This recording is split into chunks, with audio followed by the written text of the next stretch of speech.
Hey, salut, bienvenue chez Passeur de Conscience. Alors aujourd'hui, je fais une vidéo assez particulière qui vient ensuite à la vidéo sur l'alimentation des rêves, parce que en fait, je remercie Kevin, mon frère d'âme. Je te remercie parce que on avance énormément nous deux, enfin en ce moment, enfin. Je trouve que la rencontre qu'on a est assez fructueuse. En fait, je souhaite vous faire part de questions assez fondamentales qui concernent, enfin de questions dont on a déjà les réponses, parce que les réponses sont déjà là. Les réponses sont déjà là, sauf que nous ne les voyons pas, ou peut-être que nous n'en avons pas conscience. Ce qui arrive très souvent dans la vie dans laquelle nous sommes.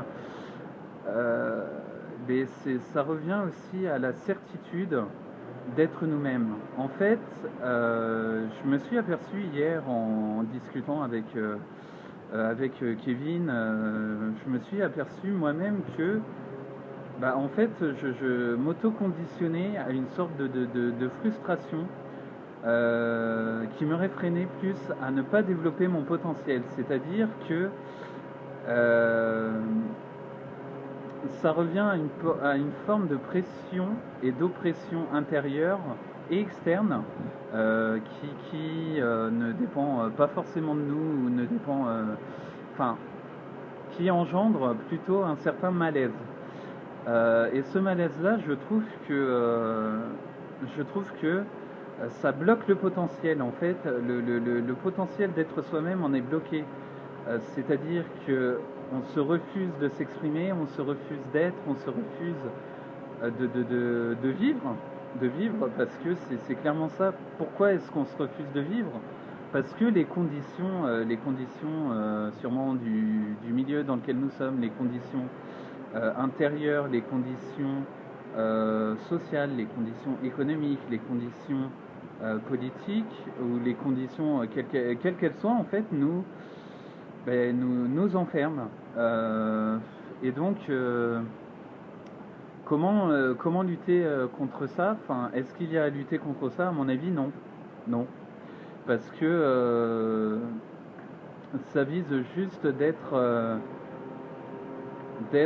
enfin libéré.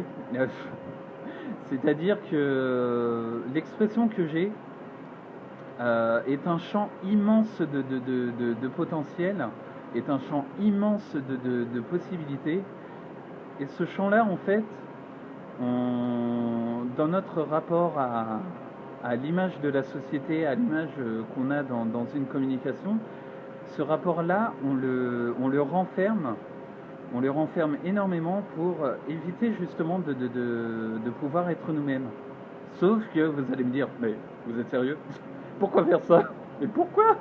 Quelle est la logique? Quelle logique y a-t-il à s'enfermer dedans?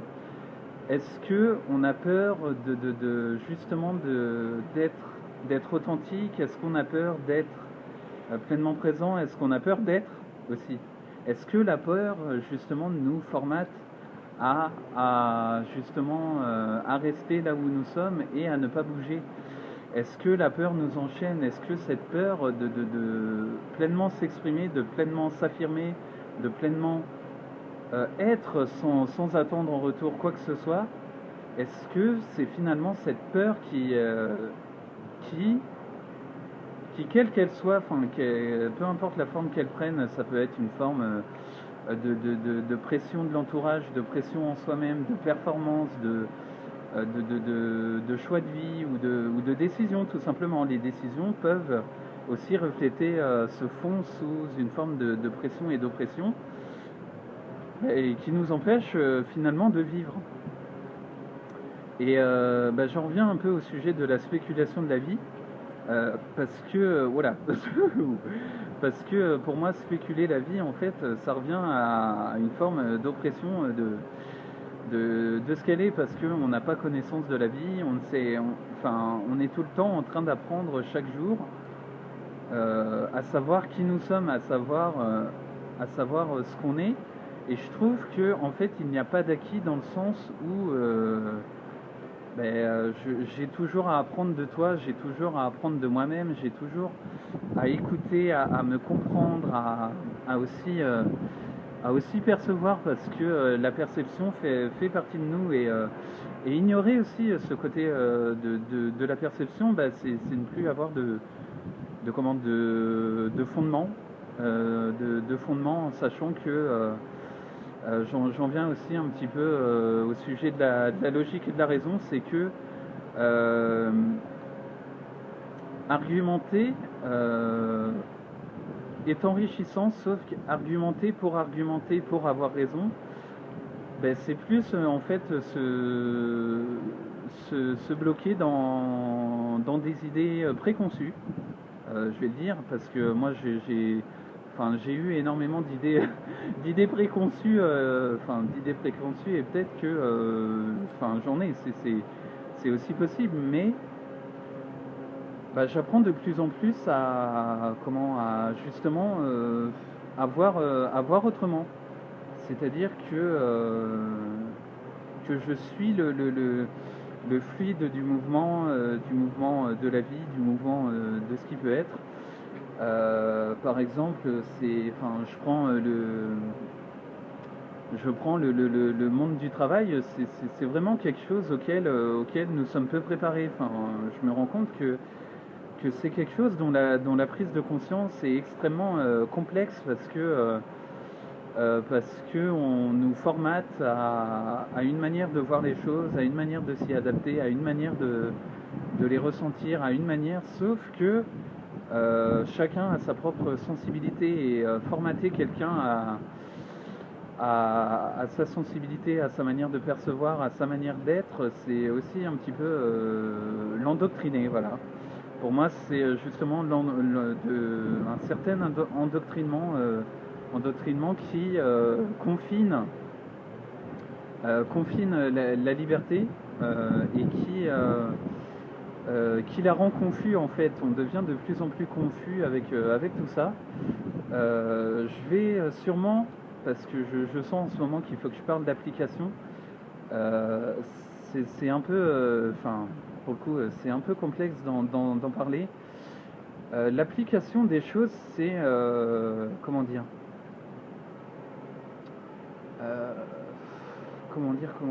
c'est aligner le ressenti que vous avez des choses avec la théorie que vous avez des choses et ensuite pour ensuite associer les deux et les pratiquer.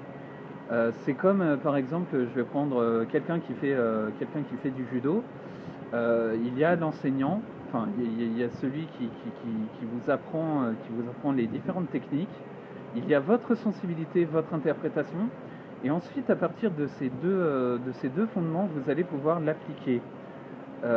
Et en fait, ce qu'on fait, le développement humain, c'est tout simplement le développement de soi-même. C'est-à-dire que vous avez à vous connaître pas à pas. Il y a des compagnons et des personnes de route qui vont être là pour vous, qui vont justement vous aiguiller, vous conseiller. Et justement, la critique qui peut être donnée, en fait, elle peut paraître vexante ou blessante ou peu constructive, mais en fait, elle nous sert en tant qu'outil, quoi. C'est un outil de compréhension qui, au fur et à mesure du temps, nous rend plus autonomes. Et en fait, c'est ça qui fait qu'on a beaucoup moins de pression et d'oppression, en fait. On n'est plus, on n'est plus cerné par toutes ces situations qui avant nous rendaient extrêmement susceptibles, hein, comme le dit un ami que je remercie. Oui, je suis par moments susceptible parce que ça ne rentre pas dans les lignes de compte et dans ce que je veux. Là, j'ai conscience d'être, je l'ai dit dans une vidéo, d'avoir une certaine impulsivité, mais je fais de tout ça de plus en plus de points d'appui pour voir autrement. Et et arrêter d'être dans la croyance de croire les choses, quoi. Enfin, vraiment de croire à tout ce qui est dit, de croire. Et je vais vous dire de croire à l'alimentation des rêves. C'est tout simplement ça. Et lorsqu'on me parle de réalité, enfin, en fait, pour moi, la réalité, c'est la perspective de l'alimentation des croyances que nous allons en faire. Et plus ça va devenir fluide et plus ça va devenir limpide, moins on aura de peur, moins on aura de difficultés, moins on sera justement en conflit aussi bien personnel avec soi, avec l'environnement, et collectif au sein d'une communauté. Après, je vous dis pas que c'est une vision angélique. C'est juste que l'application des situations est à prendre en compte, enfin, par la sensibilité intérieure que nous avons, et aussi par l'accessibilité qu'on peut donner aux autres. Enfin, parce que si je me rends libre en rendant l'autre libre de s'exprimer, libre d'être. Voilà, c'est tout simplement un fondement de base de toutes ces choses. Enfin, je reviendrai un peu plus précisément sur le sujet de l'application et des principes valeurs, parce que c'est aussi quelque chose qui, au bout d'un moment de nos vies, joue énormément. Joue extrêmement énormément sur la capacité qu'on a à être sensible. Donc voilà, c'est un petit message que je voulais vous passer sur cette peur, sur ces peurs qu'on peut avoir, sur ces peurs d'avoir peur, tout simplement, tout simplement. Donc décomplexons-nous, waouh, respirons quoi, respirons aussi. Et voilà, je vous invite vraiment à pouvoir. C'est même pas à pouvoir, c'est être. Je suis moi dans moi. Voilà, c'est le moi. Le moi, enfin, ça a une certaine part d'absolu, quoi. Moi-même, là, je vous parle moi.